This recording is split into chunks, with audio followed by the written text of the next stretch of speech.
बिस्मिल्लाहिर्रहमानिर्रहीम, अस्सलाम वालेकुम टू न्यूज़ टुनाइट। मैं हूं नमरा तारिक। बलूचिस्तान की बात करेंगे। बलूचिस्तान में हालिया दहशतगर्दाना कार्रवाइयों ने एक बार फिर से इस तल्ख हकीकत को नुमाया किया कि पाकिस्तान को इस वक्त एक प्लान्ड, एक खुफिया सरपरस्ती याफ्ता और रियासत दुश्मन प्लान का सामना है, जिसका मकसद सूबे में, पाकिस्तान में बदअमनी फैलाना है, केओस को आगे लेके जाना है और जो हमारे मुल्क की स्टेबिलिटी है, इस्तेहकाम है, उसको नुकसान पहुंचाना है। तो ये जो एक नाजुक हालत है, उसमें ये नाजुक हालात में पाक फौज, पुलिस और दीगर कानून नाफिज करने वाले इदारों ने जिस साबित कदमी, पेशा वराना सलाहियत और सेक्रीफाइस का मुजाहिरा हुआ इवन हमारे सिविलियंस की तरफ से, वो तो इस बात का सबूत है कि when it comes to the security, safety and sovereignty of this country, तो हमारी एक एक चाहे वो फौज से कोई हो, चाहे हमारा कोई सिविलियन हो, वो एक ही पेज पे है। रियासत हर चैलेंज से निमटने के लिए तैयार है, हमारी अवाम हर तरह के चैलेंज से निमटने के लिए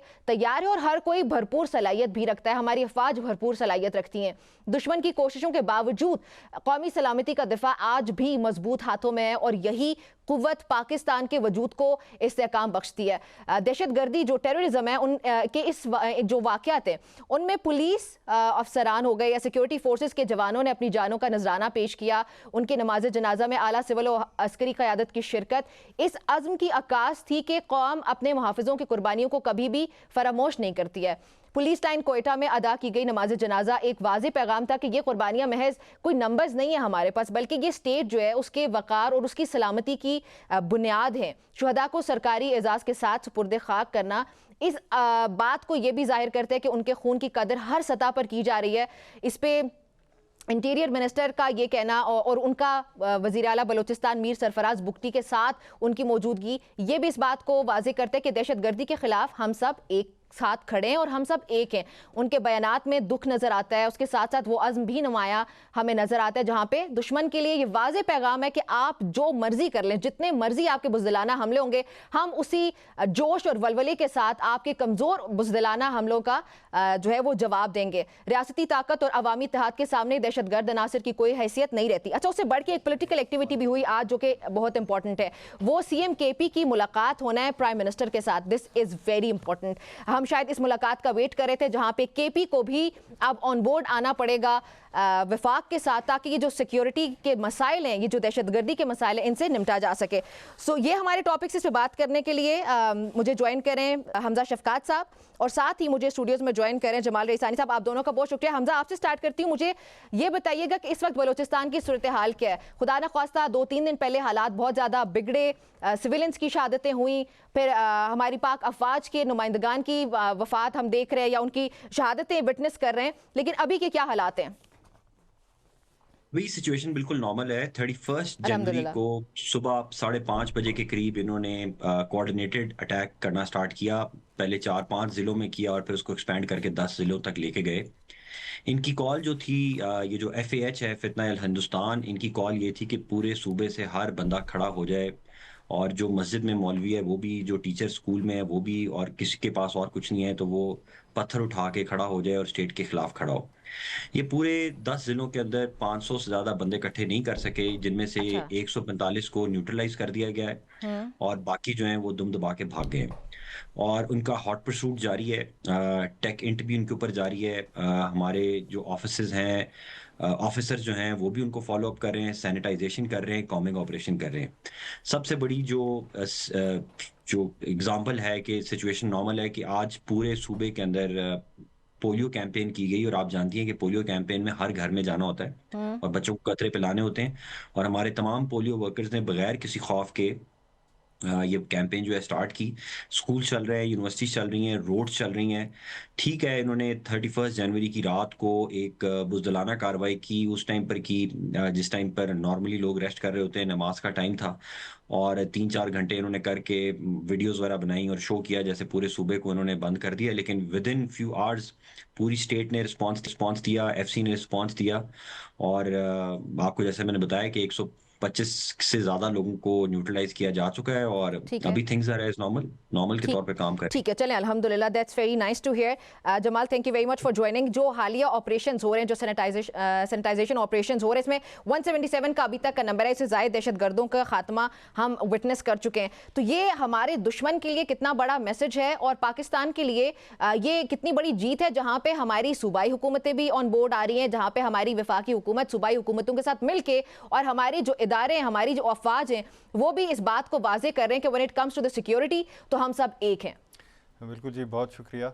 सबसे पहले मैं अपने सिक्योरिटी फोर्सेस का जो जवान हैं शहीद हुए हैं उनको खराज तहसीन पेश करता हूँ, जिनकी स्विफ्ट और प्रोफेशनल कार्रवाई से जो एक बहुत बड़ा नुकसान हो सकता था उससे आवाम बची है और वो अपने जो मज़मून मकासद हैं उनसे वो नाकाम रहे हैं, जिसमें हमारी होम डिपार्टमेंट भी ऑन बोर्ड थी, पुलिस, एफसी, आर्मी और ख़ास तौर पर जो हमारे सीएम साहब थे ऑन ग्राउंड थे। तो मैं समझता हूँ कि ये उनकी फ्रस्ट्रेशन है और ये उनकी शिकस्त है, क्योंकि आपको पता होगा कि 2 दिन इस वाक़या से 2 दिन पहले 41 जो टेररिस्ट है वो जानम वासिल हुए थे। तो हमें पता था कि वो जो है रिबटल करेंगे, वो फ्रस्ट्रेट हैं, उनकी जो साख है उसको बचाने की कोशिश करेंगे। तो अल्हम्दुलिल्लाह हमारे फोर्सेस ने उनको काउंटर की और ये मुल्क दुश्मन अनासिर और हम सब जानते हैं कि इन कलदम तंजीमों का नानी जो है वो कौन है, उसके मुंह पे बहुत बड़ा तमाचा है कि रियासत आज भी कायम है, पाकिस्तान अल्हम्दुलिल्लाह ता क़यामत कायम रहेगी। जितने भी गोरिल्ला कमांडर आएँ, चाहे अला नज़र की शक्ल में हो, बशीर ज़ेब की शक्ल में हो, वो कुछ नहीं कर सके, वो तारीख़ के पन्नों से मिटेंगे, लेकिन ये जो है रियासत हमेशा कायम रहेगी जी। इंशाल्लाह इंशाल्लाह। हमजा, ये भी बताएं कि जो दहशतगर्दों का नंबर है उसमें आपने कुछ तो मेंशन किया, लेकिन उसके हवाले से प्रोपेगेंडा बहुत ज़्यादा किया जा रहा है। तो मैं चाहूँगी कि आप हमारी ऑडियंस को मज़ीद इन डेप्थ इनसाइट्स दें कि ये क्या नंबर था असल में और उसको किस तरह से टैकल किया गया और ये जो नंबर है उसकी डिटेल्स किस तरह से आवाम तक पहुंचाई जा सकती हैं बेहतर अंदाज में। देखिए, जो नंबर ऑफ अटैकर्स है वो ये था कि हमारे जो 10 डिस्ट्रिक्ट्स हैं उनमें जहाँ-जहाँ अटैक हुए वहाँ पे लॉ एनफोर्समेंट ने जो गैदरिंग की, जो वीडियो एविडेंस हमें मिला उस पे हमारे घूम फिरा के जो हमारे पास एस्टिमेट लगा वो यही है कि उन्होंने पर डिस्ट्रिक्ट कहीं पे 25 बंदा, कहीं पे 40 बंदा, कहीं पे 50 बंदा उन्होंने हमला किया। लेकिन जो ये फेक वीडियोज़ चला रहे हैं, प्रॉब्ली अफ़गानिस्तान में मोटरसाइकिलों पे बैठ के निकले हैं, वो सारी फेक वीडियोज़ हैं, कोई एआई जनरेटेड है और कोई फेक वीडियोज़ हैं।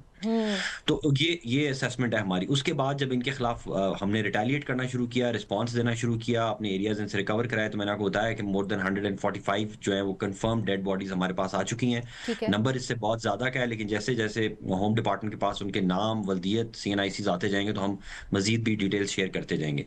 तो और यही अभी लोग जो हैं अभी भागे हुए हैं, उनके पीछे परसूट किया जा रहा है। नंबर्स तो हमारे इसी तरह की इसी बेसिस पे हमने नंबर असेस किए हैं। ठीक हो गया। अच्छा जमाल, बलूचिस्तान में जो दहशतगर्दी हो रही है, फितना अल हिंदुस्तान, ये जो परवान चढ़ रहा है, इसके खिलाफ पाकिस्तान के पास नाकाबिले तरदीद शवाहिद मौजूद हैं। अब पाकिस्तान तो वैसे भी डिप्लोमेटिकली इवन जरीदे इंटरनेशनल वो इस बात को एक्नॉलेज कर रहे हैं कि ये स्पॉन्सर्ड दहशतगर्दी पाकिस्तान में करवाई जा रही है, चाहे उसमें अफगानिस्तान की इन्वॉल्वमेंट है या फिर इंडिया की है। तो पाकिस्तान के पास उसके शवाहिद भी मौजूद हैं। तो पाकिस्तान को इंटरनेशनली मजीद अपने केस को स्ट्रॉन्ग बनाने के लिए क्या स्टेप्स लेने चाहिए?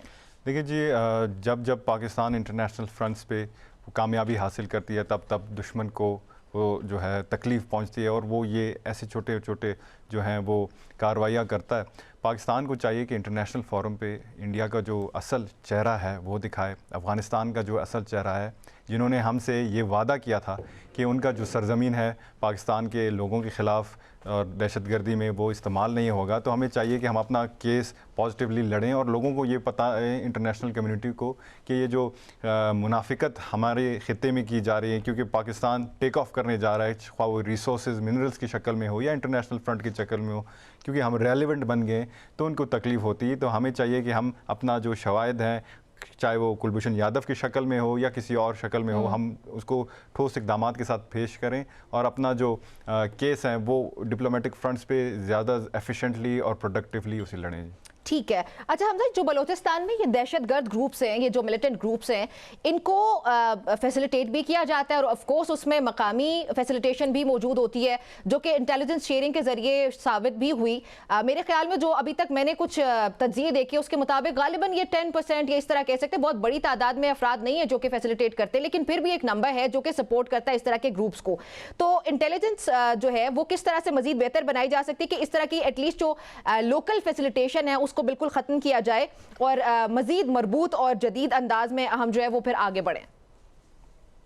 देखें, अगर तो लोकल फैसिलिटेशन होती तो ये बैंक तो ना लूट रहे होते, ये गाड़ियाँ अच्छा। चोरी ना कर रहे होते। तो ये अच्छा। लोकल फैसिलिटेशन इस हद तक होगी, कुछ तमाशबीन होते हैं, जब हमारी फोर्सेस आते हैं वो तब भी तालियाँ बजाते हैं, जब वो ये लोग आते हैं तो तब भी वो तालियाँ बजाते हैं। और कल भी जो वीडियोज़ निकली वो सारे अफ़गान जो हॉकर्स थे वहाँ पे वो खड़े हुए थे और अपनी तस्वीरें बना रहे थे इनके साथ, और दे वर नॉट इवन बलोच। तो ये इतनी फैसिलिटेशन नहीं है, लेकिन ठीक है, क्योंकि ये एक फेक आइडियोलॉजी है, एथनिक बेस्ड आइडियोलॉजी है, ये ऐसी आइडियोलॉजी है जिसमें कहा जाता है कि दरिया के उस पार जो लोग पैदा हुए हैं वो गंदे हैं, उनको मार दो। और अगर कोई दरिया पार से बेचारा आ भी गया, 100 साल पहले भी आके क्वेटा में आके रह गया, या किसी शहर में आ गया, तो उसको भी मार दो, उसके बच्चों को भी मार दो, उसकी औरतों को भी मार दो। और यही चीज उन्होंने गवादर में की है कि 3 बेगुनाह औरतें मारी, उनके 2 बच्चे मारी। वो कुरान उठाती रही, लेकिन क्योंकि वो दरिया के उस तरफ पैदा हुए थे, नहीं पैदा हुए थे पहाड़ों के दरमियान, तो उनको मार दिया गया। तो फैसिलिटेशन की इस तरह की बात नहीं है, तो नेगेटिव आइडियोलॉजीज हैं, अनफॉर्चुनेटली ये चल रही हैं। इनका जो हल हमने निकाला है, जो आपका क्वेश्चन है कि हम अपनी इंटेलिजेंस को कैसे इम्प्रूव करें, 4 महीने पहले बलूचिस्तान ने एक सेंटर ऑफ एक्सीलेंस बनाया, 2 सेंटर्स ऑफ एक्सीलेंस बनाए। एक का नाम है प्रोविंशियल इंटेलिजेंस फ्यूजन ठीक एंड है। Threat assessment centre, PIFTAC. PIFTAC के नाम से हमने एक इदारा बनाया जिसमें तमाम एजेंसीज बैठ रही हैं, फेडरल और प्रोविंशियल और लोकल, और उसमें डेली बेसिस पे हर किस्म की इंफॉर्मेशन शेयरिंग होती है, थ्रेट असेसमेंट्स दी जाती हैं, और फिर उनका एनालिसिस किया जाता है, और फिर फाइनल आउटपुट जो है वो कंसर्ट क्वार्टर्स के साथ शेयर की जाती है ताकि वो एक्शन करें। और इसीलिए आप ये देखें कि ये जो ऑपरेशन हीरो ऑफ 2 है, जो अपेरेंटली सो कॉल्ड, ये प्लान अगस्त 2025 में था। ये तब भी पकड़ा गया, इसको खत्म किया गया। उसके बाद उन्होंने कहा कि हम नवंबर में करेंगे, नवंबर में भी ये कामयाब नहीं हुए, और डॉक्टर उस्मान को हमने अरेस्ट किया जो मास्टरमाइंड था। फिर उन्होंने कहा कि हम दिसंबर में करेंगे, तब दिसंबर में साजिद नामी बंदे को और जो कुब्दानी थे मस्तूम के, उनको अरेस्ट किया गया।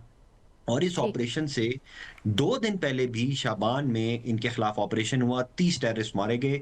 एक दिन पहले पंजगूर में। तो ये एक सीरीज ऑफ इवेंट्स थी जो चल रही थी, इंटेलिजेंस मौजूद थी, कार्रवाइयां हो रही थी, और ये भी जो एक्शन हुआ है, ठीक है, ये एक्शन हुआ है, इनके पास एलिमेंट ऑफ सरप्राइज था। अच्छा। सनराइज के टाइम पे इन्होंने एक्शन किया, लेकिन आप ये देखें कि तमाम स्टेट ने रिस्पॉन्ड किया। हमारे पुलिस वाले शहीद हुए, सीटीडी वाले शहीद हुए, फ्रंट लाइन हमारी बलोच भाई हैं। वो जो पुलिस वाले शहीद हुए हैं वो बलोच ही हैं, जो बलूचिस्तान के लोकल्स हैं जो शहीद हुए, क्योंकि आपको पता है कि पुलिस की लोअर कार्डर्स के अंदर कोई आउटसाइडर या कोई बाहर का बंदा इंडक्ट ही नहीं हो सकता, क्योंकि डोमिसाइल बेस्ड वो जॉब्स होती हैं। उन्होंने फाइट किया, और हमारे अपने बलूचिस्तान के डीएसपी थे मीर यूसुफ, उन्होंने अपनी जान का नजराना पेश किया। एसएचओ, इंस्पेक्टर, वो लड़े इनसे और मारे हैं इनके।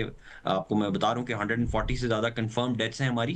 तो ये हमारा इंटेलिजेंस भी मौजूद थी, इंटेलिजेंस की बेस पे कार्रवाई भी हो रही थी, और इसीलिए, वरना आप इंटरनेशनली अगर आप सोचें कि 500 बंदा अगर निकल आए तो वो कितना नुकसान करता है, तो 500 बंदा कम से कम 1000-1500 बंदा मारता है। अगर इंटरनेशनली अगर आप एलटीटी की एग्जांपल ले लें, या अफगानिस्तान की एग्जांपल ले लें, या जहां पर भी गुरिल्ला वॉरफेयर हुई है, वहां पे 500 बंदा जो है वो 1500 लोगों को मारने की काबिलियत रखता है। और यहाँ पर इन्होंने अपना ही 100 बंदा मरवाया, और उसके बाद ठीक। 30 के करीब हमारे भी लोग शहीद किए। तो ये चीजें काम कर रही हैं, फंक्शनल हैं, और मजीद इंप्रूव भी कर रहे हैं हम। इंशाल्लाह मजीद इंप्रूव करेंगे भी। नाज़रीन, हमारी गुफ्तगू जारी रहती है, एक ब्रेक शामिल करते हैं।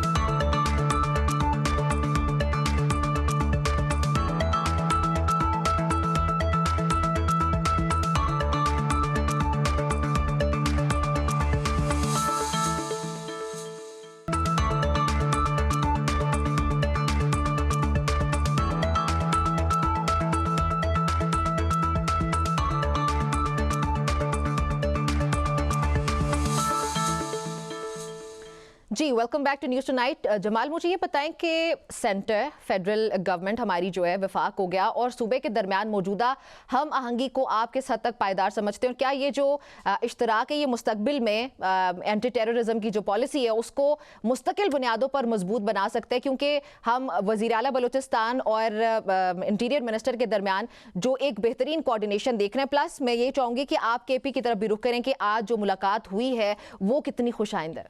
देखिए जी, सबसे पहले ये जो वाक़यात चंद दिन पहले हुए हैं, ख्वाह वो बलूचिस्तान हो या केपीके हो, हमें ये लगता है और हमें ये याद दिलाता है कि दहशतगर्दी एक सूबे का मसला नहीं, एक कौम का मसला नहीं, एक ख़ानदान का मसला नहीं, बल्कि ये पाकिस्तान की सलामती और दिफा के ऊपर एक सीधा बराह रास्त हमला है। तो ये जो कोऑर्डिनेशन आपने बात की वफाक की और प्रोविंशियल असेंबलीज़ और प्रोविंशियल एग्जीक्यूटिव्स की, मैं समझता हूँ कि एक खुश आइंद बात है, क्योंकि हमारे पास कॉन्स्टिट्यूशन ऑफ पाकिस्तान के बाद जो है चार्टर ऑफ डेमोक्रेसी के बाद जो तीसरा टूल या इंस्ट्रूमेंट आप कह लें वो हमारे पास है नेशनल एक्शन प्लान। उसकी इम्प्लीमेंटेशन की तरफ अगर हम वे फॉरवर्ड देखते हैं तो इम्प्लीमेंटेशन तभी होगा जब आपकी वफाक और आपकी सूबे एक पेज पे होंगे। सबसे पहले हमें ये फ़ैसला करना होगा कि दहशतगर्दी एक लानत है, और जिस दहशतगर्दी के जो मसला है वो सिर्फ फ़ौज का मसला नहीं, आर्म फोर्सेस का मसला नहीं, इसमें सिविल गवर्नमेंट भी शामिल है, इसमें आवाम भी शामिल है, मीडिया भी शामिल है, जितने भी आपके स्टेक होल्डर्स हैं ये सब इसका हिस्सा हैं, और हम एक पेज पे होके हम जो हैं दहशतगर्दी का मुकाबला करेंगे, तभी मैं समझता हूँ कि हम आगे बढ़ सकेंगे और बेहतरी आ सकेगी। बिल्कुल ऐसे ही है कि ऑन बोर्ड होना सबका, प्रोविंशियल गवर्नमेंट्स का, फेडरल गवर्नमेंट का बहुत ज़रूरी है। लेकिन आज जो केपी की बात हुई है, हम ये देख रहे हैं जमाल के पॉलिसी बिल्कुल अलग है ना केपी गवर्नमेंट की when it comes to the security. तो अब आपको क्या लगता है कि ये किस तरह से कोई दरमियानी रास्ता निकाला जाएगा जहाँ पे उनका पॉइंट ऑफ व्यू है कि डिप्लोमेटिकली इन मैटर्स को डील करना चाहिए, बंद कमरों में फैसले नहीं होने चाहिए, और दूसरी तरफ जो है वो ये कहा जाता है फेडरल गवर्नमेंट की तरफ से कि हार्ड स्टेट ही बनना पड़ेगा, और जो कि है भी। तो ये किस तरह से ये कोऑर्डिनेशन किस तरह से होगी और ये किस तरह से मामला बेहतर किए जा सकते हैं? देखिए जी, एक हर वक्त जो एक डायलॉग होती है तो उसमें एक कॉमन ग्राउंड होता है दोनों एक्टर्स की तरफ। इस मसले में जो एक्टर है वो केपी गवर्नमेंट और फेडरल गवर्नमेंट है, तो उन्हें चाहिए एक कॉमन ग्राउंड पे वो फैसला करें कि अगर एक हार्ड स्टेट है तो हार्ड किसके ऊपर होनी चाहिए, अगर एक सॉफ्ट स्टेट है तो सॉफ्ट किसके ऊपर होना चाहिए। मुझे ये लगता है कि हार्ड स्टेट का जो डेफिनेशन जो मैं समझता हूँ वो ये है कि hard on the problems, for example terrorist के ऊपर हम हार्ड होंगे। जहाँ तक सॉफ्ट स्टेट का डेफिनेशन है, जो मसले आम आवाम को वो दरपेश होते हैं उनके ऊपर सॉफ्ट रहने चाहिए। तो मेरे ख्याल से अगर इस अप्रोच के साथ, जो कि एक कॉमन ग्राउंड अप्रोच है, अगर वफाकी हुकूमत आगे बढ़ेगी तो मेरे ख्याल से केपी हुकूमत को भी कोई एतराज़ नहीं होना चाहिए। पीटीआई की गवर्नमेंट की कुछ पॉलिसी बदलती हुई नजर आती है वैसे आपको जल्दी से?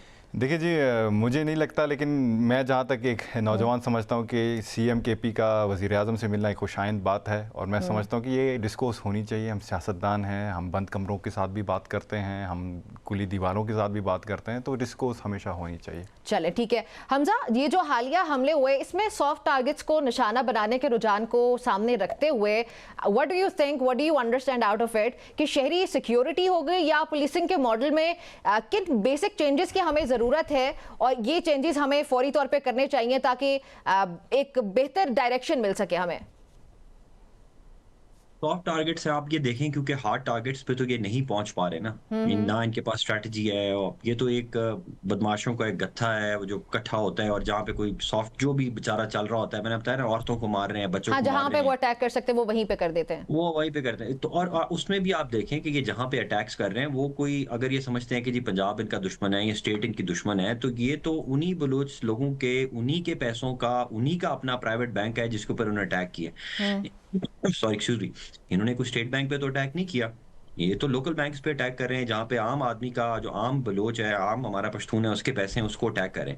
तो इनका मकसद सिर्फ केओस क्रिएट करना होता है। इनका मेन मकसद ये है कि पाकिस्तान जब भी तरक्की पे जा रहा होता है, बलूचिस्तान में जैसे ही इन्होंने देखा कि ये बेहतरी आना शुरू हो रही है, रिफॉर्म्स हो रहे हैं, डेवलपमेंट हो रही है, SIFC के प्लेटफॉर्म के थ्रू धड़ाधड़ माइंस की लीजिंग हो रही है, माइंस कंपनी आ रही है, गवादर पोर्ट फंक्शनल है, तो इन्होंने ये हरकत कर दी। अगर आपको याद हो तो गवादर इंटरनेशनल एयरपोर्ट की इनॉग्रेशन से 2 दिन पहले इन्होंने गवादर में इतना बड़ा ड्रामा किया, सिक्योरिटी फोर्सेस पे भी हमले किए और राजी मुची भी किया, और सारा ये ड्रामा करते रहे और फिर मिजरेबली फेल भी हुए। जहां तक आपकी ये बात है कि सॉफ्ट टारगेट्स को फर्दर कैसे इंप्रूव किया जा सकता है, उनकी प्रोटेक्शन कैसे की जा सकती है, तो उसके लिए जैसे मैंने आपको बताया कि हम ऑलरेडी पिफटैक का इदारा बना चुके हैं। उसके अलावा हम जो यूथ या जो इनको थोड़ी बहुत सपोर्ट मिलती है इधर उधर से, उन लोगों से, उसके लिए एक सेंटर ऑफ एक्सीलेंस बना है फॉर काउंटरिंग वायलेंट एक्सट्रीमिज्म। और उसमें कोई ब्यूरोक्रेट्स नहीं है कि असिस्टेंट डायरेक्टर बैठा हुआ है, डिप्टी डायरेक्टर बैठा हुआ है, और पॉलिटिशियंस भी नहीं है। उसमें एक्सपर्ट्स हैं, PhD डॉक्टर्स हैं जिनको हायर किया गया, और उनको कहा है कि आप स्टडी करें, आप एविडेंस कलेक्ट करें, और आप हमें सजेस्ट करें कि क्या करना है। वो ऑलरेडी अपना काम कर रहे हैं, और उन्होंने बहुत ज़्यादा रिसर्च भी की है कि ये जो 3-4 खवातीन इन्होंने पकड़ी हैं और उनको एज सुसाइड बॉम्बर्स इस्तेमाल किया, और जब हमने उस पर तफ्तीश की तो पता चला कि वो बेचारियों को ज़बरदस्ती शादियाँ कराई गई, ब्लैकमेल किया गया, उनकी ऑब्सीन वीडियोज़ बनाई गई, और उसके बाद ये इस तरह का काम करते हैं। तो बाकी वी आर ऑन इट, हर चीज़ इनकी अयां हो रही है, एक्सपोज हो रही है, और आप देखेंगे देखेंगे कि we are in the right track, इसीलिए तो इनकी ये चीखें निकल रही है ना। क्यों ये इन्होंने बंदे इकट्ठे करके इतना बड़ा अटैक किया? क्योंकि इनको पता है कि things are going in the right direction. ठीक। अच्छा जमाल, ये जो बात कर रहे हैं अभी हमजा, ये इंतहाई तशवीशनाक है। मतलब कि ये खुद ही एक ज़मीर रखने वाले शख्स को हिला के रख दे कि जिस तरह से ख़वातीन का इस्तेमाल हो रहा है, ये बहुत ही ज़्यादा होता जा रहा है। तो आपको क्या लगता है कि एजुकेशनल साइड पे कोई काम करना बहुत ज़्यादा ज़रूरी हो चुका है इस वक्त पे बलोच गवर्नमेंट के लिए, बलोचिस्तान हुकूमत के लिए, जहाँ पे ख़वातीन को एटलीस्ट इस तरह से थोड़ा गाइड किया जाए? ये जो ब्रेन वॉशिंग का कॉन्सेप्ट है, फिर उनको जिस तरह से ये तमाम तर होता है, तो कुछ तो बेहतरी आ सकती है ना किसी लेवल पे जाके। देखिए जी, ये हमें भी नहीं पता था कि हमारा जो मुल्क दुश्मन अनासिर होंगे इतने घटिया, इतना नीचे गिरेंगे। तो इस तरह के हथकंडे इस्तेमाल बिल्कुल, करना। हमजा साहब आपको बेहतर बता सकते हैं कि they were using human shields as well. जब फोर्सेस इनके पीछे जा रहे थे तो वो बच्चों को इस्तेमाल कर रहे थे, ख़वातीन को एज ह्यूमन शील्ड इस्तेमाल कर रहे थे। तो एक घटिया, एक बेगैरत जो है वो एनिमी का एक निशान है। जहाँ तक एजुकेशन की बात है, देखें बलूचिस्तान में यूथ पॉलिसी लॉन्च हुई है, सीएम साहब ने यूथ पॉलिसी लॉन्च की है जिसमें civic education, political leadership, economy के ऊपर हम वर्कशॉप्स दे रहे हैं। उसके साथ साथ हम क्या कर रहे हैं ख़वातीन के लिए, हमने बेनज़ीर भुट्टो स्कॉलरशिप के तहत उनको कैम्ब्रिज भेजने की कोशिश कर रहे हैं, ऑक्सफोर्ड भेजने की कोशिश कर रहे हैं। लेकिन एजुकेशन पे शायद थोड़ी बहुत कमी हो, लेकिन मसला ये है कि ये जो नाम नहाद अनासिर हैं वो हमारी ख़वातीन को ब्लैकमेल करते हैं, उनको हनी ट्रैप करके फिर उनको ब्लैकमेल करते हैं। तो आपको आप खुद खातून हैं, आपको खुद पता होगा कि मतलब इस माशरे में कैसे रह मुश्किल हो जाता है एक औरत के लिए। एग्जैक्टली, बिल्कुल। तो इस तरह के मसाइल, इस पे काम किया जाना भी चाहिए। अच्छा हमजा, एक अगर देखा जाए पाकिस्तान की रीसेंट हिस्ट्री में, तो हमारे पास कुछ इस तरह के MOUs हैं, कुछ एग्रीमेंट्स हैं, कुछ इस तरह की पॉलिटिकल कामयाबियां हैं हमारी पार्टीज़ की, जहाँ पे ना सिर्फ पॉलिटिकल पार्टीज़ बल्कि हमारी ओवरऑल स्टेट, तमाम तर स्टेक होल्डर्स, तमाम तर जमातें वो एक ही पेज पे हमें दिखाई नहीं। वो चाहे चार्टर ऑफ डेमोक्रेसी हो, 18th अमेंडमेंट बहुत बड़ा एक नाम है, उसके बाद NAP जैसा एक एग्रीमेंट होना, नेशनल एक्शन प्लान पे हम आज तक क्यों अमल दरामद नहीं कर सके? 2014 से हम अभी 2026 में बात करें और फिर भी हमें वो मसाइल दरपेश हैं। शायद खुदा ना ख्वास्ता मजीद अलार्मिंग सिचुएशन है।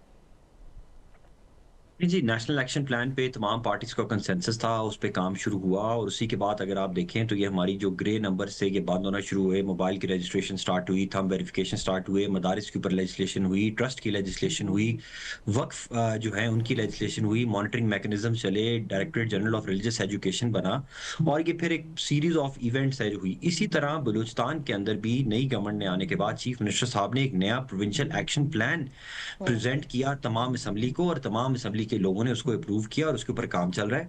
उस पर जो सबसे बड़ा काम हुआ है, आप हैरान होंगी कि हमने चीफ मिनिस्टर साहब ने ये डिसाइड किया कि सूबे में मसाइल का एक वजह ये भी है कि यहाँ पे इलीगल डोमेन में बहुत सारे काम हो रहे हैं। चर्च बेच दो, पॉपी उगा लो, नॉन कस्टम पेड गाड़ी कर दो, स्मगलिंग कर दो। इसके ऊपर बहुत बड़ा मैसिव एक्शन हुआ और इस एंटी इलीगल स्पेक्ट्रम के एक्शन ही की वजह से जो हमारा कस्टम्स है, कस्टम्स वाले जो बॉर्डर पे हैं, उनका जो फेडरल बोर्ड ऑफ रेवेन्यू का जो रेवेन्यू है वो मोर देन 200% इंक्रीज हुआ है। मतलब पहले वो 50 अरब होता था, अभी 300 अरब, कभी 60 अरब एक सीजन में जा रहा है। तो वो एक बहुत बड़ा इम्पैक्ट है जो आ रहा है। अनफॉर्चुनेटली क्योंकि नैरेटिव की डोमेन में और पब्लिक के सामने आके अपनी बात करने की डोमेन में हम वीक हैं। उसकी वजह ये है कि हमारा प्रोविंस है, इसका बजट कम है। अगर बाकी प्रोविंसेस 10-10 अरब रुपया अपने इंफॉर्मेशन डिपार्टमेंट्स को लगाते हैं तो हमारे सूबे के क्योंकि रिसोर्सेज कम है तो हमारा तो सिर्फ 300 मिलियन का डिपार्टमेंट होता है जो पूरी ये कैंपेन चलाता है। और इसलिए हम बार बार प्राइवेट मीडिया से रिक्वेस्ट करते हैं, थैंक यू सो मच कि आपने हमें मौका दिया और बलूचिस्तान का पॉइंट ऑफ व्यू दुनिया के सामने रखने का ये मौका दिया। वरना अगर हमने जो अपनी रिसर्च कराई थी प्रेस क्लब के थ्रू तो हमें ये पता चला कि बलूचिस्तान का टॉपिक ऑन एवरेज 2023 में और 22 में 1 मिनट से ज्यादा पर डे नहीं चला। 365 दिनों में डेली पे 1.5 मिनट से ज्यादा बलूचिस्तान को कवरेज नहीं मिलती रही। तो ये एक जेन्युइन कंसर्न है और उसकी क्योंकि पॉपुलेशन भी हमारी कम है, यहाँ पे रेटिंग सिस्टम भी नहीं है, इलाके बहुत बड़े हैं। इस्लामाबाद जितनी पॉपुलेशन है कोयटा की, लेकिन कोयटा का साइज इस्लामाबाद के 4 गुना है और कोयटा के साथ वाला जिला जो पिशीन है वो कोयटा से भी 4 गुना ज्यादा बड़ा है। और अगर मैं कोयटा डिवीजन के साथ वाला डिवीजन रक्षान डिवीजन बनाऊं तो उसका साइज जो है वो पूरे केपी और फाटा जितना है, जबकि उसकी पॉपुलेशन इस्लामाबाद के बैरिया और DHA को मिला के उससे कम है। तो इस सारे एरिया में सड़कें पहुंचाना, नेटवर्क्स पहुंचाना, टावर्स लगाना, फिर उनको इंटरनेट एक्सेस पे लेके आना, उधर स्कूल्स का नेटवर्क लेके आना, ये बहुत कॉस्टली बिजनेस है। वेयर एज हमारा जो फंड जो हमारा बजट है वो आपको पता है कि पूरी पाकिस्तान के फेडरल बजट का लेस देन 6% जो है वो हमें मिलता है। तो वो इसमें ये हमारे चैलेंजेस हैं, लेकिन इसीलिए हम अपने रिसोर्सेज को बढ़ाने पे काम कर रहे हैं, प्राइवेट सेक्टर को यहाँ पर लाने के लिए काम कर रहे हैं, और इंशाल्लाह आप देखेंगे कि हमारा जो माइनिंग का एक्सपेरिमेंट गवर्नमेंट ने किया है और जो माइंस एक्ट नया आया है, इन द नेक्स्ट 4 इयर्स बलूचिस्तान बाकी सूबों की निस्बत ज्यादा अमीर सूबा होगा, हमारा I wish. डेवलपमेंट और इंशाल्लाह इंशाल्लाह। और ये मैं कोई सियासी बात नहीं कर रहा, as a responsible civil servant being the additional chief secretary home, मैं जो आपको फाइनेंशियल पिक्चर पेश कर रहा हूँ कि इन द नेक्स्ट 3 to 4 इयर्स हमारा जो डेवलपमेंट पोर्टफोलियो 200 का है, ये इंशाल्लाह 800 पे जाएगा। और आई थिंक और जो वो हमजा गेम बात चेंजर करें ना रिसोर्सेज की कमी, और फिर जो आपने बात की है कि मीडिया कवरेज भी नहीं मिलती है, एक जो आम बलोची होगा उस बेचारे का अगर कोई मसला है तो वो उजागर ही नहीं हो पाता है। दैट इज द रीजन कि उनको ब्रेन वॉशिंग करने में भी इस तरह के दहशतगर्द ग्रुप्स जो हैं वो चाहे पाकिस्तान के अंदर काम कर रहे हैं, पाकिस्तान के बाहर काम कर रहे हैं, वो कामयाब हो जाते हैं। That could be the possible reason. Jamal, ऐसे ही है ना? और इस पे आपकी हुकूमत क्या काम कर रही है? देखिए जी, सबसे पहले मैंने जैसे अर्ज़ की कि यूथ पॉलिसी हमने लॉन्च की थी, उसके अतराफ में हम बहुत सारे जो है वो ट्रेनिंग्स करवा रहे हैं, उसके साथ साथ स्कॉलरशिप्स दे रहे हैं। उसके साथ साथ जो हमारा जो सीएम है और हमारा जो आर्म फोर्सेस हैं, हम एक पैरेलल और एक अल्हम्दुलिल्लाह अच्छी कोऑर्डिनेशन के साथ चल रहे हैं। पिछले 2 सालों में we have done more than 1000 engagements with the youth. मुख्तलिफ इलाकों में जाके लसबेला जाते हैं, सीएम साहब होते हैं, हमारे कोर कमांडर साहब होते हैं, आईजीएफसी साहिबान होते हैं, कमिश्नर्स, डीसीज होते हैं। तो असल बात यह है कि जो हमारा नौजवान है, अगर वो फ्रस्ट्रेट है तो उसका फ्रस्ट्रेशन जायज़ है। आपने माजी में देखा होगा कि बलूचिस्तान को कभी हकूक़ के नाम पे काटा जाता है, तो कभी वसाइल के नाम पे काटा जाता है, तो कभी पॉलिटिकल दिखाया जाता है मसले को। तो हम सुनना चाहते हैं कि हमारा नौजवान चाहता क्या है। तो इससे बहुत बड़ा फ़र्क पड़ा है। इसमें ये हुआ है कि जो एग्रेशन वो मिलिटेंसी के थ्रू निकालना जानते थे या डिरेल होके जाते थे, तो वो अभी डायलॉग के थ्रू निकाल रहे हैं, डिस्कोर्स के थ्रू निकाल रहे हैं। This is a good thing, उनका इनपुट। और जहाँ तक यूथ पॉलिसी की बात है, इसमें ये है कि हम उनका जो जितने भी हमें इंगेजमेंट से इनपुट मिलती है नौजवानों की, तो हम यूथ पॉलिसी में उनको इंटैक्ट करते हैं ताकि एक इंक्लूसिव अप्रोच के साथ हम आगे बढ़ सकें। और साथ साथ बलूचिस्तान की जो हम बात करते हैं, हर वक्त कहा जाता है इस टेररिज्म को अंडर डेवलपमेंट के साथ लिंक किया जाता है, कोई सियासी रंग दिया जाता है, तो ये कतन ऐसी नहीं है। कल के जो मामलात हुए हैं, तो नौजवानों ने, आप अगर देखें सोशल मीडिया को, बलूचिस्तान के कई नौजवानों ने जो कि पढ़े लिखे हैं, उन्होंने मुस्तरद की है बीएलए के इस अटैक को। और वो जानते हैं कि बीएलए उनका तर्जुमान नहीं है। उनका अगर तर्जुमान है तो वो ख़ुद हैं, और उनकी रसाई स्टेट तक है, हुकूमत तक है, और ये आइन के दायरे में रहकर वो अपनी हकूक़ की जद्दोजहद कर। ठीक है Hamza, your quick last comment on this. ये जो हम बात करें कि एक आम जो बलूचिस्तान का कोई रहने वाला है, जो सिटीजन है, उसको शायद वो बेसिक चीज़ें भी नहीं मिली, जिसकी वजह से, उस डिप्रिवेशन की वजह से उसको ये कॉम्प्लेक्स हुआ, या जो भी एक साइकोलॉजिकल वॉर चलती है पहले एक इंसान के अंदर, उसके बाद ही वो शायद इस तरफ आता है। और ये हमारी हुकूमतों की नाकामी होती है, चाहे वो प्रोविंशियल गवर्नमेंट से, वफाक की तरफ से जिस तरह से कुछ नाकामियां आप भी मेंशन कर रहे थे। तो आपको अभी लगता है कि बलूचिस्तान की जो हुकूमत है वो बेहतरीन काम कर रही है? कुछ पॉइंट्स तो जमाल ने भी गिनवाए, लेकिन आपको लगता है, या आपको लगता है कि मजीद रूम है और मजीद बेहतरी लाई जा सकती है? और ये जो एक बलोचिस्तान के एक आम आदमी का शिकवा है, वो दुरुस्त शिकवा है? नहीं, मेरे ख्याल में तो ये शिकवा दुरुस्त नहीं है, ये एक पॉलिटिकल रेटरिक है। मैं आपको फंड्स का कंपैरिजन करता हूँ। बलूचिस्तान का टोटल बजट 1 बिलियन है, पंजाब का टोटल बजट जो है वो 1 ट्रिलियन है, पंजाब का टोटल बजट जो है वो 5.5 ट्रिलियन है। पर हेड अगर आप बजट की कॉस्ट निकालें तो पंजाब में वो 49,000 बनती है, और पर हेड अगर आप बलूचिस्तान में वो बजट की कॉस्ट निकालें तो वो अराउंड 68,000 बनती है। यानी कि बलूचिस्तान में फंड्स का जो कंपैरिजन है वो पंजाब से भी बहुत बेहतर है। It is highest in the province, number 1। अगर आप कंपेयर करें अनएम्प्लॉयमेंट में, तो बलूचिस्तान में तकरीबन 3 लाख के करीब अनएम्प्लॉयड यूथ होती है। पंजाब में ये अनएम्प्लॉयमेंट रेट 60 लाख पे है। तो अगर अनएम्प्लॉयमेंट कॉज है, तो पंजाब के अगर 60 लाख लोगों ने लाठी और डंडे और वो पकड़ लिए, तो फिर आप सोचेंगे किस तरह होगा। ये बिल्कुल बात सही नहीं है। ये जो अनपैरेलल डेवलपमेंट है या अंडर डेवलपमेंट है, ये पॉवर्टी है, ये बहाना यूज किया जाता है जानबूझ के लोगों को मिस गाइड करने के लिए और बाकी सूबों के अंदर एक गलत नैरेटिव बनाने के लिए।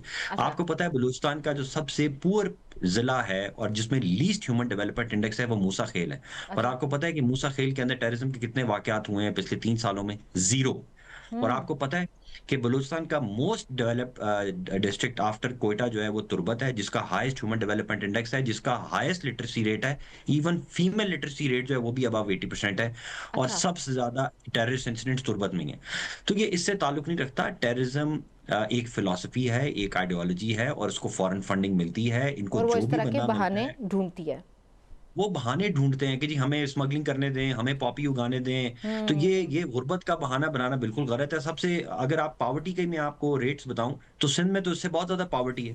ठीक। सिंध की जो इंटीरियर सिंध में एब्जेक्ट पावर्टी है वो तो बलूचिस्तान से बहुत आगे है।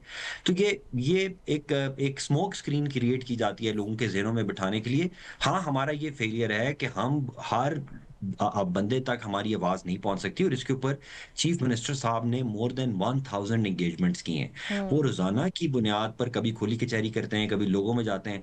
आप मुझे बताएं, पिछले 50 साल में आपने कभी देखा है कि एक जगह पे ब्लास्ट हो और in the next 1 hour IG और चीफ मिनिस्टर खुद ब्लास्ट वाली जगह पर मौजूद हो, खुद ब्लास्ट वाली जगह पे, और जवानों से मिल रहे हैं और शहीदों से मिल रहे हैं। Things are changing, things are improving. Terrorism एक माइंडसेट, एक फिलॉसफी है, उसको उसी तरह काउंटर टेररिज्म से ही हराया जा सकता है। बेशक। बाकी जो डेवलपमेंट के इश्यूज हैं वो पूरे पाकिस्तान में है, उसमें हमारी भी नॉन काइनेटिक में, सब काइनेटिक में डेवलपमेंट में बहुत इनिशिएटिव्स हो रहे हैं। BSDI के नाम से एक हमारा इनिशिएटिव चल रहा है, बड़ा जबरदस्त इनिशिएटिव, बड़ा अच्छा उसका फीडबैक आ रहा है। यूथ एम्प्लॉयमेंट पे आपको MNA साहब ने बड़ी डिटेल से बात कर दी है। ओवरसीज एम्प्लॉयमेंट के ऊपर हमारा सबसे बड़ा प्लान चल रहा है। आपको पता है कि बलूचिस्तान में किसी भी लेबर का बच्चा हो, चीफ मिनिस्टर साहब हर लेबर क्लास के बच्चे में जो वर्कर वेलफेयर में रजिस्टर है उसको इस्लामाबाद और लाहौर में फ्री बोर्डिंग, लॉजिंग और एजुकेशन दिलवा रहे हैं। ठीक। 2000 के करीब हमारे बच्चे जा चुके हैं। आप मुझे बताएं कहीं और पे ये फैसिलिटी है? 1.5 करोड़ की आबादी, यानी कि लाहौर जितनी आबादी है पूरे सूबे की, पर हमारे पास 13 यूनिवर्सिटीज हैं। अब आप मुझे बताएं कि ये कहाँ है 1.5 करोड़ की आबादी के लिए कि 13 यूनिवर्सिटीज हो? तो ठीक। ये इस नैरेटिव में हमने किसी और बातों में नहीं आना, जो कॉज है उसको हम डील कर रहे हैं। ठीक है, बहुत शुक्रिया हमजा शफकात साहब आपका मुझे ज्वाइन करने के लिए। जमाल आपका बहुत शुक्रिया करने के लिए। नाज़रीन, हमारी गुफ्तगू जारी रहती है, एक ब्रेक शामिल करने लगे। ब्रेक के बाद जब वापस आएंगे तो हम देखेंगे कि सीएम की जो पीएम के साथ मुलाकात हुई है उसकी क्या सिग्निफिकेंस है। स्टे विद अस।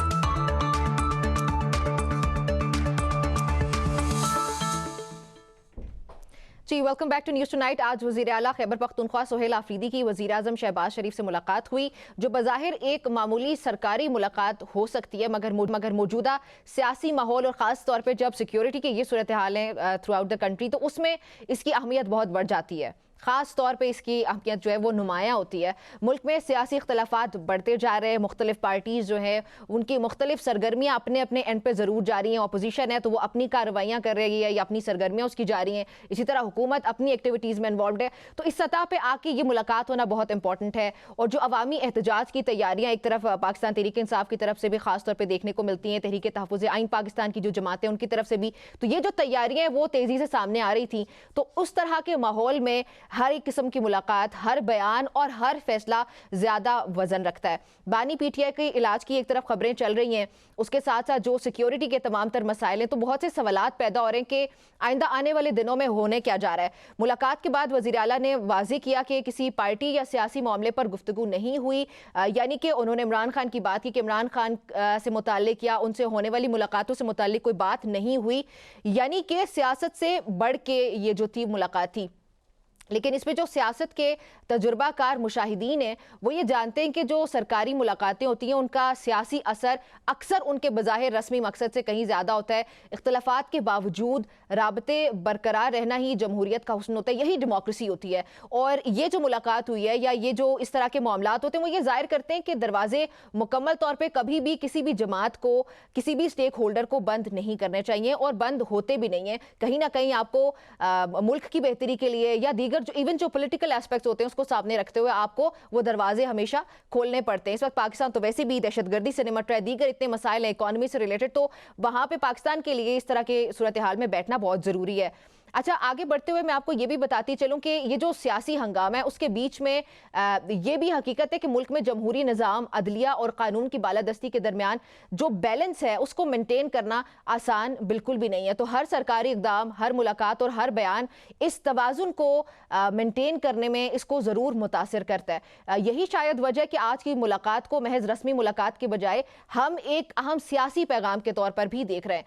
तो आखिर में सवाल यही रहता है कि आया मौजूदा सियासी कशमकश, मुआशी दबाव और सिक्योरिटी के मसाइल के बावजूद सियासतदान किसी एक मुश्तरका रास्ता तलाश कर पाएंगे या नहीं। फिलहाल इस पर कोई जवाब नजर नहीं आता, बट फिर भी ये जो आज की डेवलपमेंट है ये बहुत पॉजिटिव लगती है, जहां पे केपी उनकी एंटायरली एक डिफरेंट पॉलिसी थी, उसको लेके वफाक की बिल्कुल अलग पॉलिसी थी सिक्योरिटी मैटर्स को लेके। तो इनका एक टेबल पे आके बैठना ही बहुत खुशाइंद है।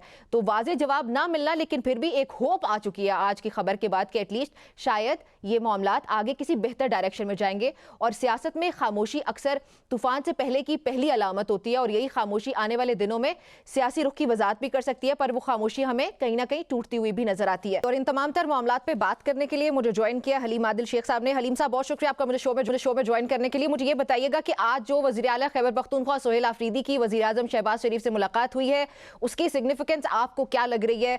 मेरे मुताबिक ये बहुत खुशाइंद है। आपको ये खुशाइंद लगता है कि केपी और वफाक आज एक टेबल पे बैठे और कुछ डिस्कशन हुई है? और फिर हमारे साथ कुछ इन्फॉर्मेशन भी शेयर कीजिएगा। देखिए, मैं समझ सकता हूँ कि हमारे चीफ मिनिस्टर साहब ने वहां से बाहर निकलकर मीडिया से बातचीत की है, और जो कुछ जो उनकी बातचीत थी वो उन्होंने खुद बयान कर दिया है। तो उससे ज्यादा शेयर करने के लिए तो हमारे पास कुछ नहीं है, क्योंकि जो बात हमारे में ओपन लोग होते हैं, हम ये नहीं होता कि बाहर बात कोई और कर रहे हो, अंदर बात कोई और की हो। तो वही बातचीत जो उन्होंने की वही हुई है कि वो एक सूबे के फॉर्म 47 के नहीं, अवाम के मुंतखब वो चीफ मिनिस्टर हैं, और 4.5 करोड़ अवाम के नुमाइंदे हैं, और इतना अहम सूबा है जिसका बॉर्डर अफगानिस्तान से मिलता है, और बहुत सारे इश्यूज हैं वहां। अगर उनको वफाक सुनने को तैयार नहीं था, वफाक उस सूबे को जो जरूरियात है उसकी, जो कि राइट है उनका, वो देने को तैयार नहीं था, अगर वफाक ने इस बात को समझा है तो खुशाइंद है। लेकिन उम्मीद हम करते हैं बातचीत हुई है उसके ऊपर वफाक उसको सीरियस लेगा और उसको आगे लेकर बढ़ेगा। आपने बिल्कुल ठीक कहा, खुशाइंद है, लेकिन इसको खुशाइंद का तो ये है कि मजीद खुशाइंद तब होगा कि वफाक समझे कि वो एक इलेक्टेड गवर्नमेंट है जो कि अवाम के वोटर से आई है, उसकी अहमियत को समझे, और वहाँ के जो हुकूमती मसाइल हैं, जो अल्टीमेटली अवामी मसाइल होते हैं, जो कि हुकूमत को हल करने होते हैं, चूंकि अवाम की नुमाइंदा हुकूमत है, उसके लिए वफाक से जो उन्होंने आज बातचीत की है वो हल होना चाहिए। ठीक है, चले, एक तरफ तो आपने कहा ना कि हुकूमती मसाइल जो है उसको डील करने के लिए वफाक का रोल बहुत इंपॉर्टेंट है, जो कि मोस्ट प्रॉब्ली अब वज़ीर आज़म ने यकीन दहानी करवाई भी है, और उसको अगर वो आगे बढ़ाते हैं, उस पर अगर अमल दरामद होता है तो वो आप लोगों के लिए ज़्यादा खुशाइंद होगा। लेकिन उससे बढ़ के आज ये सिक्योरिटी रिलेटेड था मेजरली। तो सिक्योरिटी से मुताल्लिक क्या बातचीत हुई है उसकी अगर हम लोग डिटेल में जाएं, उसके अगर डेप्थ में जाएं, केपी की पॉलिसी कुछ मुख्तलिफ थी, कुछ पॉइंट ऑफ व्यू जो था वो मुख्तलिफ था केपी गवर्नमेंट का, खास तौर पे ये जो तमाम तर सिक्योरिटी के मसाइल हैं उसको लेके। लेकिन अब आपको लगता है कि जब वज़ीर आज़म से मुलाकात हुई है तो केपी गवर्नमेंट भी अपनी पॉलिसी में कुछ तब्दीली करेगी? देखिए, हमें देखना है कि कौन तब्दीली करेगा, केपी गवर्नमेंट या वफाक। ये तो बड़े वाजे वहां उन्होंने कहा कि दहशतगर्दी बलूचिस्तान में हो, दहशतगर्दी केटी में हो, दहशतगर्द कोई भी हो, दहशतगर्द दहशतगर्द है, वो इस मुल्क का दुश्मन है। वो ऐसा नहीं कह सकते कि जी केपी का दहशतगर्द दोस्त है, बलूचिस्तान का दुश्मन है, कराची का दोस्त है, लाहौर का दुश्मन है, हैदराबाद का दोस्त है, सक्खर का दुश्मन है। ऐसा नहीं होता है। बात यह कि उन्होंने वाज़ेह पॉलिसी दी है कि जी बिल्कुल जो दहशतगर्द हैं वो मुल्क और कौम के दुश्मन है, और उसको इस जंग को मिलकर लड़ी जा सकती है। लेकिन मैं समझ सकता हूँ कि हमारी डायरेक्शन तो बिल्कुल ठीक है कि फैसले बंद कमरे में नहीं होने चाहिए। फैसले जो मुंतखब नुमाइंदे हैं, जहां ऑपरेशन हो रहा है, जिनकी हुकूमत है, जो हुकूमत में है, जो अवाम है, उनके लिए अगर ये सारी जो होती है, अगर दहशतगर्दी का खात्मा है, अवाम चाहती है, उसमें यह है कि फैसलों में ऑन बोर्ड होना चाहिए। जो वहाँ के मुंतखब लोग हैं, मुंतखब पार्टी है, मुंतखब हुकूमत है, वो ऑन बोर्ड होनी चाहिए। तो पहले भी जो उन्होंने कहा था, आज भी उन्होंने कहा, हम सब दहशतगर्दी के खिलाफ हैं।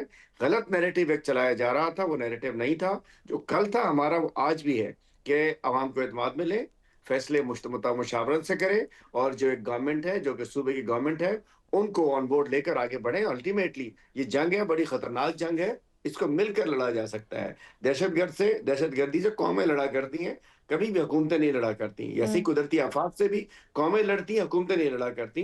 तो उसमें कौम के नुमाइंदों को तो ऑन बोर्ड लेना पड़ता है ना जी। इसमें कुछ मुझे कंफ्यूजन है, प्लीज वो क्लियर कीजिएगा कि जो सैनिटाइजेशन ऑपरेशन हो रहे हैं बलूचिस्तान में, फिर केपी में भी इंटेलिजेंस बेस्ड ऑपरेशन है, दीगर मुख्तलिफ तरह के ऑपरेशन वो जारी रहने, और ये स्टेट जो है फिलहाल वो एक हार्ड स्टेट के तौर पर काम कर रही है। तो आपकी जो जमात है उसका मौकिफ ये कि डिप्लोमेटिकली चलना चाहिए। अभी भी आपने कहा कि ऑन बोर्ड होना चाहिए तमाम तर डिपार्टमेंट्स को, तमाम तर स्टेक होल्डर्स को, उसी के बाद यानी कि आपका जो स्टांस है वो अभी भी वही है कि डिप्लोमेटिकली ही आगे जाना चाहिए, डायलॉग होना चाहिए, या फिर ये कि आप कोई बीच का रास्ता निकालेंगे अब विफाक के साथ जहां पे कुछ डायलॉग भी हो और जो हार्ड स्टेट के तौर पे आगे जा रही है हमारी स्टेट, उसको केपी गवर्नमेंट सपोर्ट करेगी? आपने मेरा मतलब कहां से निकाल लिया? मैंने मतलब नहीं, मैंने जी आपने कहा कि जी मेरा मतलब ये है कि हमें डिप्लोमेटिक होना चाहिए, आपने कहा मेरा मतलब ये है कि हमें बातचीत करनी चाहिए। मैंने तो आपसे कहा है कि जो मुंतखब हुकूमतें हैं, जो मुंतखब हुकूमत है, जी। उसको ऑन बोर्ड लेना चाहिए। अच्छा। मतलब जो भी फैसला करें प्रोविंशियल गवर्नमेंट को ऑन बोर्ड लें, उसके बाद फैसला करें। मैं उसके बाद जो भी फैसला करें वो मुश्तरका होना चाहिए, क्योंकि ठीक। जंग किसी एक की नहीं है, ना वफाक की है, ना सूबे की है, ना किसी एक सूबे की है, ना दूसरे सूबे की है।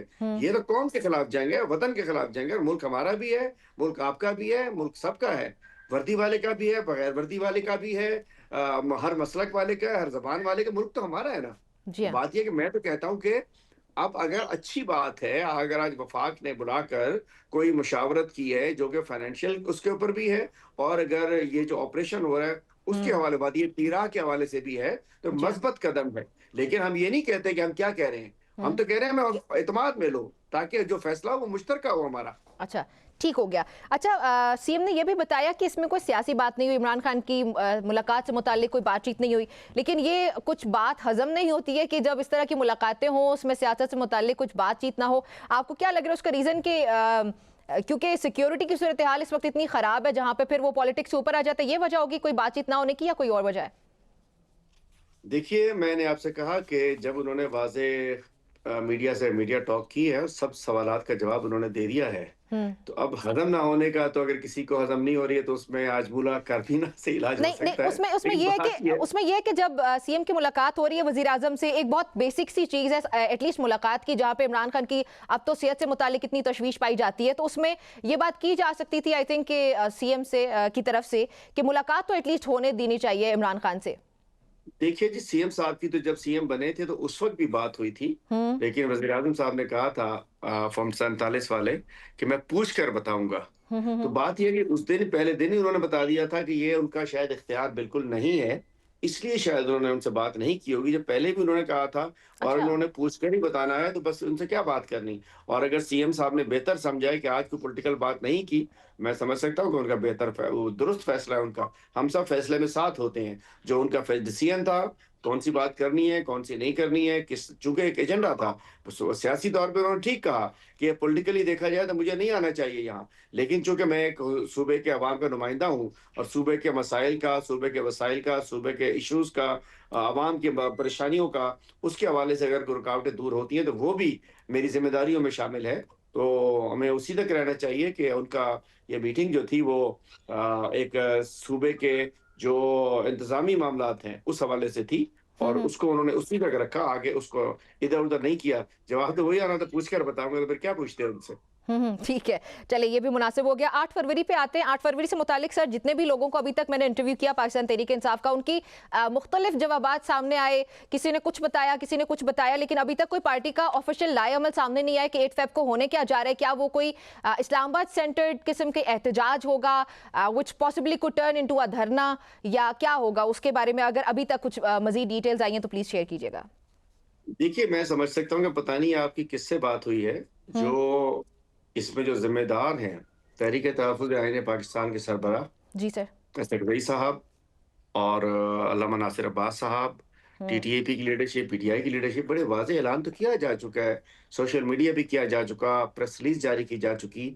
देखिए जी, 8 तारीख को शटर डाउन हम हड़ताल। तमाम से, सुनिए मैं आपको क्लियर कर देता हूँ, मैं एक सूबे का सदर भी हूँ और मैं अपनी पॉलिटिकल कमेटी का मेंबर भी हूँ। ठीक। मैं आपको वाज़ेह कर देता हूँ, बता दीजिएगा, और जिम्मेदारी से बता रहा हूँ। ओके। 8 तारीख को फैसला हुआ है कि 8 से पहले हम जाएंगे अवाम के पास, जो तहरीक तहफ़्फ़ुज़ यानी पाकिस्तान की पार्टीज में शामिल जो लोग हैं, हम मार्केटों में जाएंगे, गलियों में जाएंगे, अंजुमनों के पास जाएंगे, ट्रेड यूनियनों के पास जाएंगे, इस तरीके से गली गली, मोहल्ला मोहल्ला, रोड रोड जाकर आवाम से और सोशल मीडिया के जरिए भी उनसे कहेंगे कि 8 तारीख को आपके मैंडेट पे डाका डला, जी। आपके 8 तारीख को 17 सीट वालों को वज़ीर आज़म बनाकर 180 सीट वाले को जेल में डाला गया।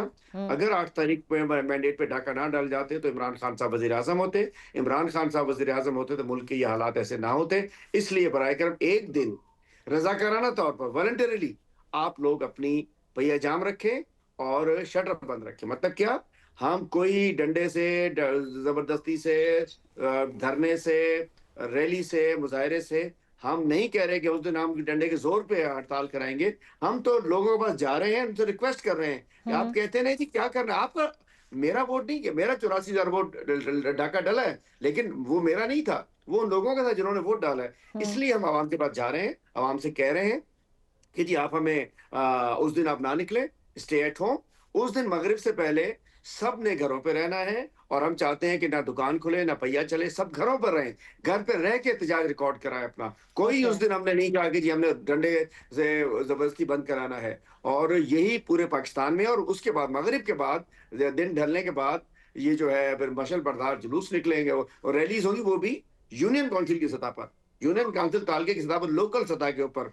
इसके अलावा खैबर पख्तूनख्वा में वो चूंकि वहाँ डिफरेंट सूरत हाल है, तो वहाँ इजला की बुनियाद पर या डिवीजन की बुनियाद पर या बड़ी बुनियाद पर वहाँ वो रैली भी कर सकते हैं, जलसे भी कर सकते हैं, जुलूस भी कर सकते हैं। लेकिन ना तो उस दिन कोई बड़ा धरना होने जा रहा है, ना तो उस दिन कोई अभी तक कोई ऐसा है कि कोई बड़ा मार्च कोई होने जा जलसे रहा है। जुलूस होने जा रहे हैं, ठीक है। अच्छा, तो फिर बस ये उसके बाद, लेकिन एक ऐड करूंगा, जी सर। लेकिन उसके बावजूद सिंध में एक रेस लग गई है।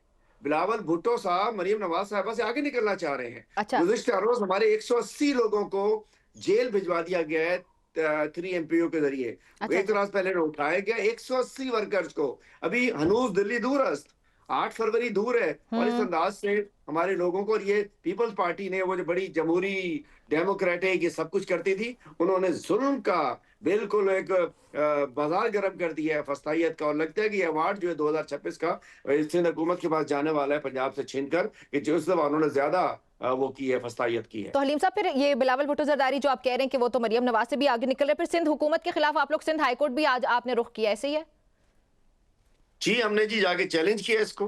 हम अपने जो 3 एमपीओ के ऑर्डर को हमने हाई कोर्ट में जाके चैलेंज किया है। और हम अवाम के पास में पैगाम दे रहे हैं कि बड़ी अफसोसनाक है ये बिलावल जुल्फ़िकार अली भुट्टो के चैलेंज करते हैं। हम बड़ी सियासी जमहूरी पार्टी है ना, ये लगता है कि ये तो हिटलर की बाकियात हैं। ये कोई जुल्फ़िकार अली भुट्टो या बेनज़ीर भुट्टो की पार्टी नहीं है।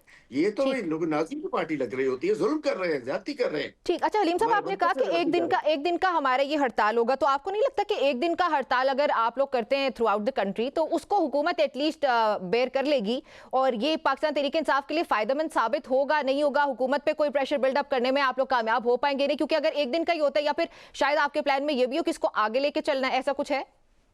देखिए जी, ये एक मुसलसल जिद्दोजहद है। अच्छा। हम एक पॉलिटिकल पार्टी हैं, हम कोई मिलिटेंट ऑर्गेनाइजेशन नहीं है। और ये सब हमारी जो एक पुरअमन जिद्दोजहद का हिस्सा होते हैं। ये रैलीज, मुजाहरे, हड़तालें, ये तमाम उसका हिस्सा हैं। इस दफा 8 फरवरी के बाद 9 फरवरी भी तो आना है ना जी। बात यह कि हमने नहीं कहा कि उस दिन फाइनल कॉल कोई नहीं है। उस रोज चूंकि हमारे मैंडेट पे डाका डला है, हम चाहते हैं कि उस दिन पूरी कौम उनके मैंडेट पे चूंकि डाका डला है, वो अपने घर रहकर, पहिया ना चलाकर, दुकान बंद रखकर एहतियात में शामिल हो जाएं। नॉन वायलेंट, पुरअमन, रज़ाकाराना हड़ताल है, उसमें ऐसा की इशू है नहीं। आखिर में लेकिन मुझे लोग जल्दी निकलेंगे इंशाल्लाह, बंद करेंगे इंशाल्लाह, देखिएगा लोग गुस्से में हैं। ठीक हो गया। अच्छा हलीम साहब, जल्दी से मुझे आखिर में ये भी बताइएगा कि इमरान खान की जो सेहत से मुतालिक तमाम तर ये मामला हुआ, उस पर आपकी क्या राय है? और अब जैसे महमूद खान चकजई साहब ने कहा था कि ये सिर्फ ओवर एग्जैजरेट की जा रही है, वरना मामलात इतने कोई खराब नहीं है और ये सिर्फ प्रोपेगेंडा है, तो आपको क्या लगता है ये क्या था?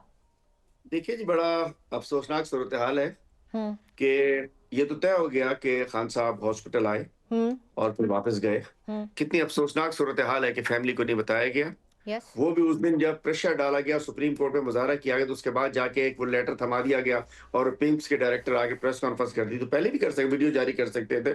बात यह कि मुल्क का आवा बिगड़ा हुआ है, आइन टूट चुका है, अदलिया यरगमाल बन चुकी है। बात यह कि हम समझ सकते हैं कि बिल्कुल ये नाइंसाफी हुई है, गैर रसूली कायम हुआ है कि फैमिली को एतमाद के लिए बगैर एक फैमिली मेंबर जो कि अवामी दिलों की धड़कन है, जो ठीक। कौम का लीडर है, उसको आपने अस्पताल बुला लिया और भेज दिया। ये ज्यादती हुई है। हमारा इस पे एहतजाज मौजूद है और इस ट्यूसडे को जो है कल इंशाल्लाह वहाँ बड़ी तादाद में लोग आएंगे और वो हमारी डिमांड यही है कि खान साहब से मिलवाया जाए, फौरी मिलवाया जाए और हमें बड़ी तशवीश है वो हल की जाए। ठीक है, हलीम आदिल शेख साहब हमारे साथ मौजूद थे, बहुत शुक्रिया सर आपका मुझे ज्वाइन करने के लिए। नाज़रीन, गुफ्तगू आज के प्रोग्राम से इतना ही, मुझे इजाजत दीजिए, अल्लाह हाफिज।